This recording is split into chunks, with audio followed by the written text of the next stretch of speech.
How's it going, people? Welcome back to AFTV News Daily, where I'm going to pretend everything at Arsenal is all hunky-dory and everything's positive. I'm going to put a blindfold on, and this stream is going to be all positive, people, because I saw the feedback yesterday on the stream that I'd done, AFTV News Daily, last night, and still I have a lot of people saying I'm too negative and I'm too pessimistic and I'm too pragmatic and so on and so on and so on. But yet none of these people ask why I am this way. If you look at the history of Kroenkes at the Arsenal, you'll know why. The proof's in the pudding. But today there is actually some good news that I can't turn around and be pessimistic about. The headline today is Kieran Tierney has signed a new deal. Well done to everyone involved in that. Edu, Kroenke, Arteta, Kieran Tierney himself, because that is great news. There's no two ways about it. There's no way you could look at it from another perspective and criticize anyone at the club for this particular deal, because this is the sort of things we need to be doing a lot more proactively. We can't be waiting until the players are in their last 2 years of their contracts and then start offering deals. We've seen that fail time and time again with players gone by. I remember Walcott one time held us to ransom with about 6 months or 18 months left on his deal, and he got a striker role in the captaincy against Chelsea. At the same time, I also remember other deals that, well, we'll stick on Kieran Tierney for now, but we've lost Ramsey, we've lost Sanchez, Ozil we overpaid for because we let it go into the last few months with him as well. So with Kieran Tierney, getting this deal done is massive. It is massive, people, because I see him as the next captain at Arsenal Football Club. You know, I see him as someone we can rely upon, someone that is a new mould to the types of players we've signed in the past 10 years. And I say a new mould, not just down to quality, but down to mentality and character and all of that too. You know, Tierney is someone that's brought a fresh lease of life to the defence and a standard that the rest of the defenders have to reach. So I'm very glad to hear that Kieran Tierney news. Let's see what the comments are saying. Make sure you guys obviously fill up the comments with the questions, thoughts and all of that. It's just me and you guys today. Let me scroll up to the top quickly and see what people are saying. Tierney, Saka, Emil Smith-Rowe, Ben White and Willock, says Akil. Arteta preparing a British core at Arsenal for the next 6-7 years, like in the 90s. Well, I'm glad you said like in the 90s, because if it's anything like the British core that, you know, Wenger took a photo with about 10 years back, then that's not the British core that worked out for us. And here's Adam Goslin says, we had a British core before and that didn't work out. I assume you mean the Jenkinson, Oxlade-Chamberlain, Wilshere, Ramsey, and I don't know who else, Kieran Gibbs picture. So let's hope it's more like the 90s. Oh, here we are, Turkish. You were sounding too negative yesterday. That put me off. Niran, I do apologise if that puts you off, but at the same time, there's people on this channel that are more hopeful. There's people on this channel that are more pessimistic. You know, that is the way the cookie crumbles sometimes. If I'm bringing people down, I'm sorry to hear that. But at the same time, I can't continue, or I can't act like there are not big problems at this football club. I can't act like this transfer window has started in a great manner.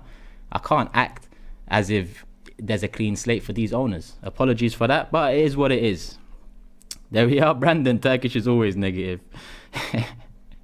James said, I hope it's James today. James will be back next week, people. Turkish is always real, says Bloomington. I appreciate that. Let's get into Kieran Tierney, though. Let's get into Kieran Tierney, people. Akil does follow up with, he's not negative, just realistic. Appreciate that, my guy.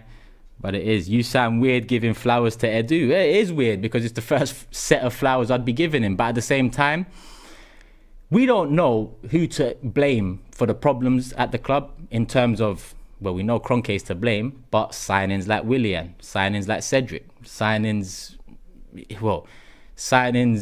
like Denis Suarez over the years and so on. Do we blame the manager? Do we blame the director of football? It all comes back down to the owner, really. But Kieran Tierney signing a new contract under Arteta and Edu, that is very good news. And you have to give credit where credit is due. Tying him down is massive, and it's rumoured to be a 5-6 year deal, and it's rumoured that he will be the next captain at this football club. And I think that's something the majority of us do want. Back to the comments. Let me know if he's the next captain. Actually, don't let me know if he's the next captain. If there is a captain alternative that you'd like to see replacing Ober in the next few years, that's not Tierney, let me know who that option might be. Because I really can't see past Kieran Tierney as the next suitable captain at Arsenal Football Club. And I say suitable we haven't really had a suitable captain at this football club for a long time, you know. So let's hope that Kieran Tierney will be the one. Saliba can still play pre-season against Hibs and Rangers, but not in the Florida Cup. Obviously, that's on the Saliba news that he's been selected by France for the Tokyo Olympics. We will get into that shortly. I do want to, you know, touch on Kieran Tierney. I do want to start off on a positive note, because that is the most positive news so far this transfer window.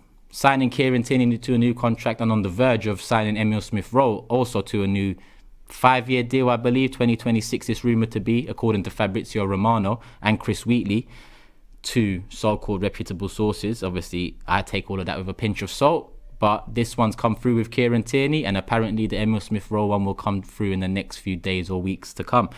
That is great business, because that's how you keep hold of your assets, and that's how you hold on to value in these assets.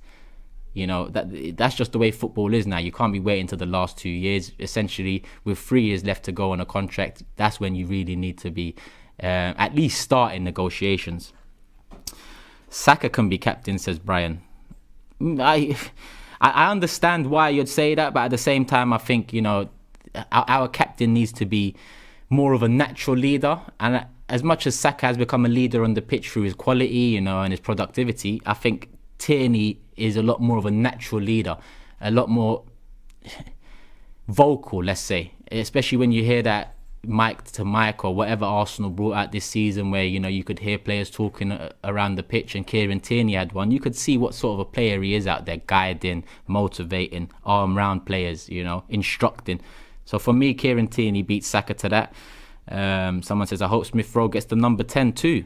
I can't say I hope the same. I think giving out numbers recklessly can be at the detriment of a player too. I think a player has to earn a number, and a player has to earn a wage, and, you know, a lot of Euros, for example, I'm seeing a lot of number 10s that 10 years ago wouldn't have got a look in that position. But it's just the way it is now. Even for England, is Raheem Sterling a number 10? Josh, is Sterling number 10 for England? I believe he is. Xhaka's number 10 for Switzerland. Çalhanoğlu is number 10 for Turkey. None of these men are really number 10s. But the number 10 has changed, and it's just given because it sells shirts too. Number 7, number 10, Arsenal number 14, number 11, 8. These numbers sell shirts. So more often than not, the numbers are given to people that will more than likely sell shirts. Emile Smith-Rowe is one of them. Emile Smith-Rowe, he's a great English young talent. If he kicks on in the next 3-4 years, he could, you know, it's no end his potential. So hopefully he gains that number 10. But if not, it is what it is. Big up Turkish. If we're spending 50 million on a defender, then how much are we spending on other more important positions? Well, if we're going to go by the Arsenal of the last 10 years, if we're spending 50 million on a defender, we'll probably end up spending 25 million on all other positions combined. That is just the sad reality of it. Because regardless of people looking at our net spend and comparing it to other clubs' net spends and using that as an example to say Arsenal spend money, it's about spending it wisely, being shrewd in the market. And we haven't done that. You know, the first cry for Kroenke was to spend money. But then when Ozil came in, Sanchez came in, bigger contracts started coming in, the cry wasn't so much spend some money, it was spend it wisely. Care enough to put the people in the position that can do the job justice, you know. We all know Kroenke doesn't care, but at least hire someone that does. FSG done that at Liverpool. FSG hired people that do care about football, that do care about, you know, progression and development and moving a club in the right direction. Hence why FSG don't seem as bad an owner as Kroenke or the Glazers. Because Kroenke and the Glazers, they put people in positions based off of nothing. Not merit, not experience, nothing. Hence why we've got an inexperienced manager and an experienced director of football and an inexperienced boardroom in terms of a footballing knowledge sense. It's sad to say. Partey, captain. That's a fair shout too. I do hope Partey kicks on this season, and he would definitely be in for a shout. Listen, Partey's at a very good age. The only problem is when Oba when Oba does leave and his contract does come up, I assume he's going to see his 2 years out. I think Partey will be touching 30 years of age. I'd rather have a captain coming in maybe mid-20s that deserves it, like a Tierney. I'm not saying Partey wouldn't deserve it, but at least with Tierney you get the longevity in that captaincy role too, or ideally if he remains at the club. So for me, again, Tierney would just pick Partey, but in 2 years I could see Tierney being captain and Partey being vice. I'd be more than happy with that. Pud says, typical Arsenal, needed defenders for years, just bought midfielders, now we need midfielders, and we're stocking up on defenders. I'm glad other people can see it too. I'm really glad other people can see it too, because even on Twitter, even in the YouTube comments of the news yesterday, it's Turkish is crying because he wants Arsenal and Kroenke to spend money. Arsenal, Kroenke spend money, Turkish is moaning. Because it's about how you spend it, what you spend it on. Are you doing it in the right manner? Like I said yesterday, Chris Wheatley reported that the 50 million for White and then the roughly 15 to 20 for Lokanga will be the first deals done, and then the priority will be player sales. Surely that tells us that player sales become a priority because we haven't got that much left in reserve to buy any further players. 2 players doesn't fix this sinking ship. Far from it. 2 players, essentially, no matter the quality they are, 2 players become just a plaster over a couple of holes, leaving about 5-6 free. We can sign Lokanga and White. In fact, we can sign Haaland and Locatelli. 2 players are not going to do it at Arsenal Football. They're not going to change the fortunes of Arsenal Football Club. It doesn't matter who those 2 players are. We need 5-6 to come in this transfer window, which is a shame considering if 70 million being spent leads us on to player sales. I doubt very much that that's going to happen. Joey, hope you're all good in the hood, Turkish. Come on, love, Joey. Appreciate the love as always, people.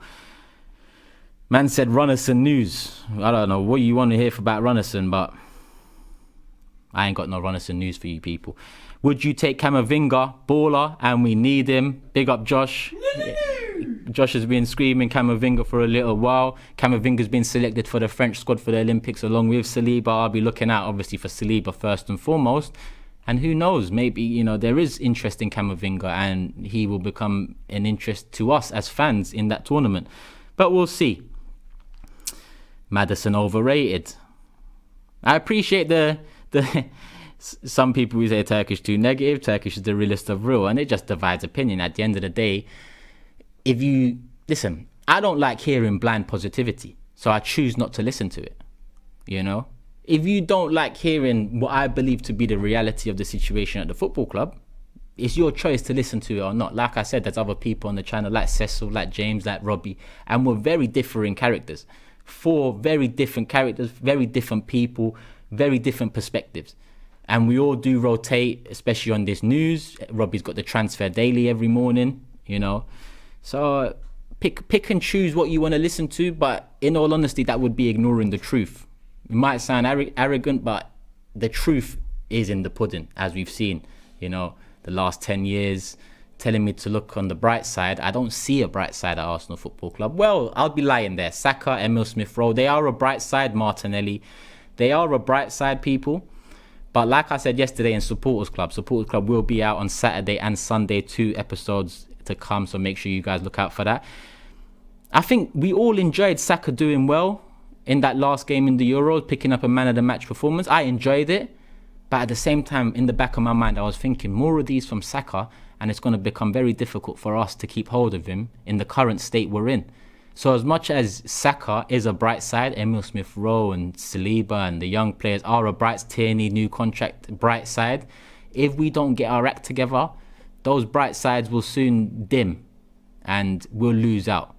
We can't be naive enough to think it won't happen to us. It's happened to us before, and it sure can happen again. It happened to us in a better, when we was in a better position, making top 4 every season and losing our best assets, let alone being out of the top 4 consistently, out of Europe for the first time in 25 years, and trying to keep hold of assets that are setting an international tournament alight. It's going to be very difficult. Oz says the season ended May the 23rd. The new season starts August the 13th. That's an 11-week window to complete upgrades to the first team. We need a first team 2, 4, 6 and 10 at a minimum. I like the way you put that. It's criminal that we've had 0 signings so far. Oz, again, I've agreed with you in the past and I'm going to agree with you again here. Far too often I hear people say it's just the start of the window. Wait till the end of the window. But those same people at the start of the season say, wait to see how the season pans out. Give the manager a chance.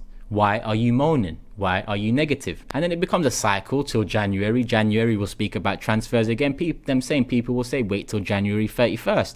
I just wonder when these fans will come to the realization that we can't keep on waiting and cleaning the slate every single transfer window. Surely it comes a point where we feel like mugs, hoping, believing in the same people that let us down. Because I certainly faced that reality, that truth years ago now.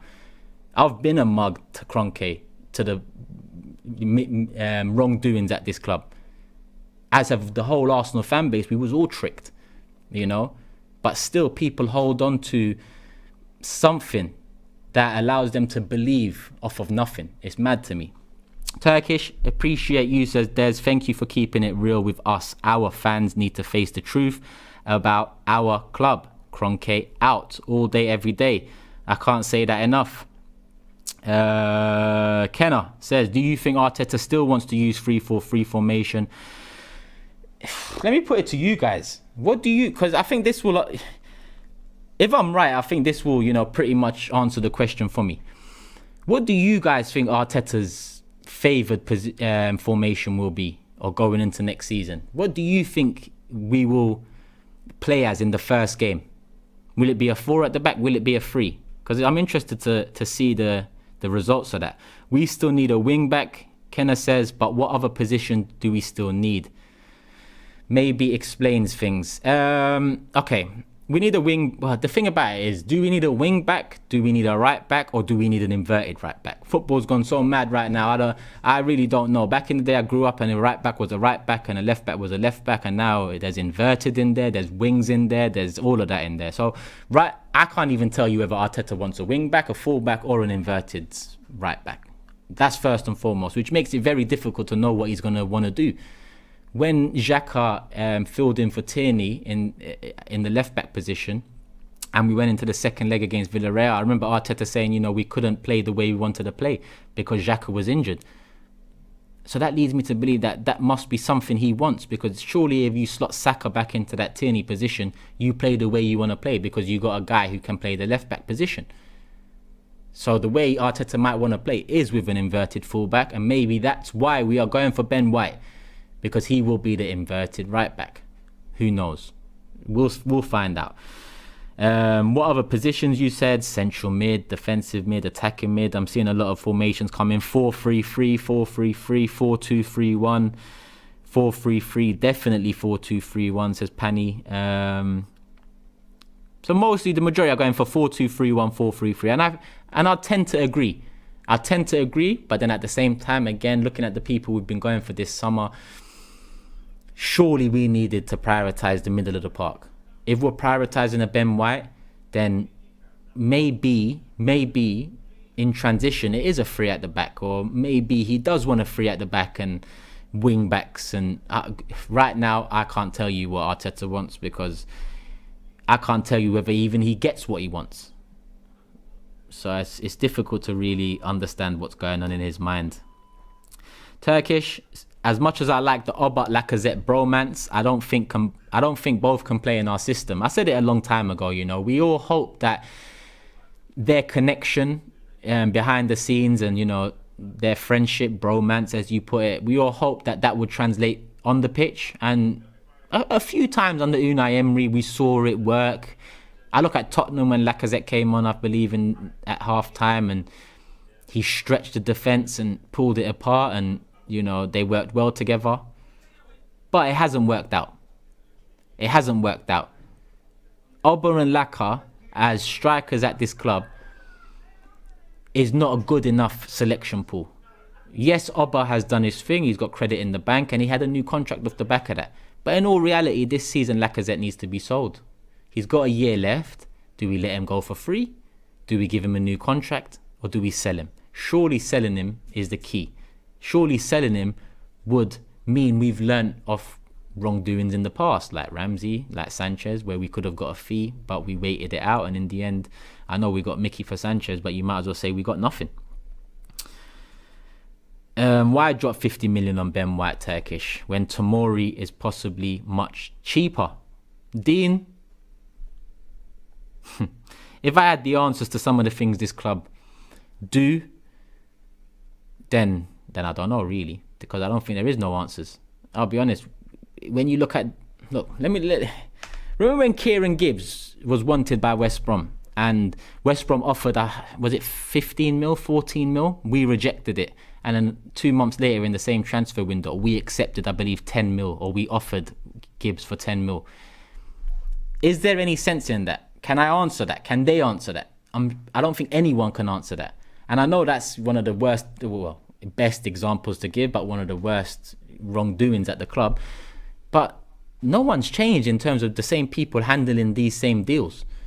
It might have gone from Gazidis to Raul to Edu, and I want to leave Raul out of this because Raul has some experience in football. Raul's done things in football that you give him credit for, and he's got a credible name in the sport. Edu and Gazidis, not so much. So asking for answers for some of the things Arsenal do is complete and utter madness. Laka has to stay. What do you guys think? Does Laka have to stay? Or should we be moving him on? Turkish, do you think the backup goalkeeper should be an important signing this summer? If you're asking me about priorities this summer, let me just lay it out for you. Going into this summer, we needed a central midfielder, a right back, a defensive midfielder, an attacking midfielder, one that maybe plays a 10 or maybe plays across the front three, preferably maybe left and middle. And then you focus on the backup left back and backup goalkeeper. So for me, the backup left back and backup goalkeeper, as much as they are priorities, because if Leno gets injured, it's Runnison. If Tierney gets injured, it's Kolasinac. Regardless of people getting injured in some positions, we're starting with poor quality, poor mentality, poor character. Hence why I say right back, central midfield, defensive midfield, attacking midfield, and then the rest. Obviously, if you sell Lacazette and Eddie Nketiah, you got to worry about up front too. Maybe Martinelli's the short-term solution for there. Martinelli and Balogun fighting for it behind Aubameyang. Who knows? But there's clearly positions around that need to be strengthened ahead of centre-back. Bring back David Dean, says private user. Long gone are those days. I can't lie, long gone. I have seen him, here and there at games. He still loves the club. He's still around the club. But it's such a shame what happened then. And when you look back at it, really and truly, personal beef between Dean and Hillwood is what caused the downfall at this club. I'm not blaming Dean there, but a personal feud between Hillwood and Dean is essentially what caused the position we're in now. It is sad. White is a good player, but we should be getting Basuma first. Well, it looks like Lokanga is the priority in that position, maybe because of fee, potentially, but we've knocked on Brighton's door and it doesn't seem like we've even inquired about Basuma, so I don't see that one happening, people. Man said we should bring back Mkhitaryan. Nonsense. William Saliba. Okay, before I go into William Saliba, because we're talking a bit about the mess Arsenal created and whatnot, I know, boring, Turkish, negative moan. I want to talk about Mavropanos as well. Last summer, Mavropanos was given a new deal. And I remember when this new deal was given, it was said it was to hold value. We loaned him back out to Stuttgart, the new deal, hold value. Well, we've just let him go back to Stuttgart on loan with an obligation for a 5 million purchase. 5 million purchase. What value did we hold on to by giving him that new contract? Now, don't get me wrong, Mavropanos, I believe, is worth more than that. But surely we've just bent ourselves over there and literally given Mavropanos to Stuttgart. He gets another year on loan there, and then we get 5 million for him a year after COVID's finished and the effects of it, have softened a bit. Next year, Stuttgart will be smiling. Sven Mislintat over there probably smiling. I wouldn't be surprised if they bring him in and they sell him on for 15, 20 million within the first couple of years, and would be looking at it like, I wonder what happened. Has a sell-on clause too. Well, that might bring in an extra few mil, but at the end of the day, I think a young defender that's done well in Germany for the last couple of years and done well enough at your club that you want him should command at least 10 million, especially considering Mislintat brought him to us. And then Mislintat has now brought him to Stuttgart. They obviously wanted him, they obviously rate him, and they value him. It's us that obviously didn't. 5 million, very poor business. I'd rather keep Mavropanos than selling for 5 million. Go sell Chambers or Holding for 10 to 20 mil. That makes more sense to me. But again, Arsenal, they don't make it make sense. I think that should be the chance come next season. Make it make sense, because we look at all of their dealings over the last 10 years. Very few make sense. Tierney is one of them. Well done. Aside from that, it's a debate. Do you see Jack Grealish coming to Arsenal? Sinner, sorry. I don't see Jack Grealish. Listen, if there was any hope of us signing Grealish, we would have done it last summer, maybe the summer before. We had to be more shrewd about players like this. We can't wait for them to be linked with Man City and so on before asking whether there's a chance we can sign. And on the flip side, I haven't discussed this, but are our fans really talking about the potential of Sterling and Mahrez coming to Arsenal Football Club? If you're one of those fans that has discussed the possibility of Sterling or Mahrez coming to Arsenal Football Club, then you are part of the problem. Sorry to say. But in what world would these men leave a team that just went Champions League final? They challenge for titles, win titles, they're ambitious, but yeah, because they're put on the chopping block, Arsenal can get them. What? Listen, wake up, people. Alan says, you are right, Turkish, but it's okay to have a little patience. The next step for fans is to wait and see if Xhaka leaves. If he doesn't leave, they're lying. Yes and no, Alan, you're right. Listen, people are right when they say we can't judge the transfer window till it ends. Completely right. That's a fact. But you can make an informed assumption based off of history, especially if the history has the same owners in charge, same people conducting dealings. So I look at the history and I assume that this window, the way it started, is going to be another failure because of the way it started. You know, you can break down the window into beginning, middle and end. The beginning is where we tend to get things wrong. We're not proactive enough. This is the beginning now, moving into the middle. The transfer window is just open in terms of the date. But like my man mentioned earlier, the season ended a long time ago. You know, so the beginning is essentially over. We're in the middle now. We have no signings. Pre-season comes back real soon. The whole point of being proactive is to get new players in to gel with the side before the season starts. Give them 3-4 weeks. Look at Thomas Partey last summer. Instead of getting his release clause done early, bringing him in, getting him used to London, having 4 or 5 weeks training with the squad. No. What do? We wait for the season to start. He plays for Atletico. We sign him after we realise that we're fucked. And he comes in. He takes time to adjust. He gets injuries. I guess he got a La Liga medal out of playing for Atletico in the first game or two. So, you know, he won something this year. Whereas Arsenal, what do we win? Shamba says, I'm with you 100%. Chika says we should go for a war. I'm not sold on a war, but at the same time, I always say, listen, I'm not paid to make these decisions for the club. All I can do as a fan is analyse how the decision's gone. You know? Ben White, I can be critical about him now. But at the same time, I'm telling you guys, I don't know much about Ben White. Like I don't know much about Saliba. I can't tell you whether one's better than the other. I can't tell you whether either will succeed.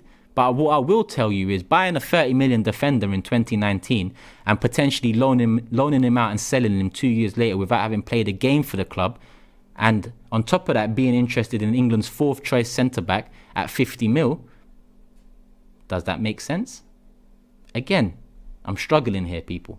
But I can only go off what the club do, the club say, and what we know. And it's very difficult to remain positive. Is Ben White similar to Chambers? I don't think so. Not as far as I've read and know. Like I've seen him briefly, but when I'm watching Brighton, I'm watching out for Basuma. I'm going to be honest with you. I wanted Basuma last summer, so anytime I saw Brighton this season, I'm looking out for Basuma to see what he's about. I wasn't looking at Ben White, but if someone can tell us, then let us know. He will sign as our right back, says Tabiso. Well, if he signs as a right back, I'll get it more. I'll understand it more. Fair enough. It'll make a lot more sense come the start of the season if we see White line up again. If it's Tierney, Gabriel, Saliba, White, fair enough. I can understand then what Arteta's trying to do. I guess Tierney bombs forward. The other 3 move over. You got 3 centre-backs. Nice. But again, if Ben White comes and he starts as centre-back, Saliba sold, then it doesn't make sense. So we'll all wait to see what happens in the next few weeks and up until the transfer window ends. But it is what it is. let's get this one. Turkish, you're ripping the club, and rightly so. What the fuck are they doing? I'm not ripping the club. I'm talking honestly about our club. If it sounds like I'm ripping the club, then I think it goes down to what the club are doing. Because it's not like I'm making things up. It's not like I'm saying it in a certain way with a certain charisma to talk down about it. I'm just saying what I see. And what I see is nonsense. So people, what can I say? Let's move on to Saliba for the last 5 minutes or so. Half an hour in already. Love for you guys because you lot have kept it entertaining, getting your questions and thoughts in. With William Saliba, potentially, if we don't sell Saliba, if he is part of our plans, then we start the season without him, potentially, because he's going over to Tokyo Olympics. Gabriel's Tokyo Olympics too. So potentially we start the season without Saliba and Gabriel, which would mean Holding, Mari and Chambers are our only centre-backs at the moment. Ben White coming in. We'll see what happens in that first game, but I doubt with Gabriel and Saliba being away on international duty or coming back late, we're going to see Ben White starting at right back come the start of the season. It sounds more like he will be starting centre back, but we'll see. What do you guys think? Is it a lack of proactive thinking again? Would I take Coutinho? No, because I'm just tired of taking players that haven't worked at other big clubs, and I'm just tired of that. You know, we need to just make our own gems now. Not take players that have been tested at a higher level and have failed. Essentially, I know Coutinho at Liverpool years ago, I would have taken him from them, but having gone Barca, Bayern and not living up to expectations there, listen, we're nowhere near Barca or Bayern, but at the same time, I don't want players that haven't cut it at bigger clubs, because I hope that one day in the next 5 to 10 years, we are one of those big clubs. We're not going to do it getting players that hasn't worked out. Hey Turkish, would you rather have Jonathan? Good try, my guy. Good try, and we'll call it a day there. Man said, would you rather have Ben White? Good try. You must think Robbie's in this seat right now. There's no catching me out, people. But listen, this has been AFTV News Daily. Hopefully it was a bit more positive for you guys. I tried. Kieran Tierney, new deal. Come on. It might win us the league. Who knows? Ben White coming in. You know, it's going to be a mad one this year, people. But love for the love as always. Take care. Hit the like button. Get it up to 1,000 as always. And let me know your thoughts in the comment section below.